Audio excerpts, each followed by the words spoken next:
حضور نبی کریم صلی اللہ علیہ وسلم کی اولاد خدیجہ رضی اللہ تعالی عنہا سے تھی۔ آپ صلی اللہ علیہ وسلم کے 3 صاحبزادے تھے، قاسم، عبداللہ اور ابراہیم۔ قاسم سب سے بڑے تھے اور بچپن ہی میں وفات پا گئے۔ عبداللہ جنہیں طیب اور طاہر بھی کہا جاتا ہے، وہ بھی کم عمری میں اللہ کو پیارے ہو گئے۔ ابراہیم مدینہ میں پیدا ہوئے مگر وہ بھی بچپن ہی میں وفات پا گئے۔ بیٹیاں آپ صلی اللہ علیہ وسلم کی 4 تھیں: زینب، رقیہ، ام کلثوم اور فاطمہ رضی اللہ تعالی عنہن۔ زینب رضی اللہ عنہا کا نکاح ابو العاص بن ربیع سے ہوا، رقیہ اور ام کلثوم کا نکاح عثمان رضی اللہ عنہ سے ہوا، اور فاطمہ رضی اللہ عنہا کا نکاح علی رضی اللہ عنہ سے ہوا۔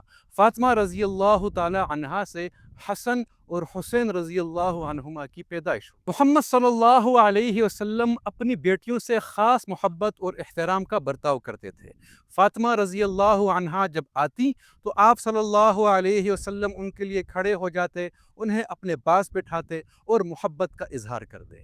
آپ صلی اللہ علیہ وسلم نے فرمایا کہ فاطمہ مجھ سے ہے، جس نے اسے اذیت دی اس نے مجھے اذیت دی۔ یہ اہل بیت نبی صلی اللہ علیہ وسلم کا گھرانہ تھا جسے اللہ تعالیٰ نے خاص شرف اور برکت عطا فرمائی تھی۔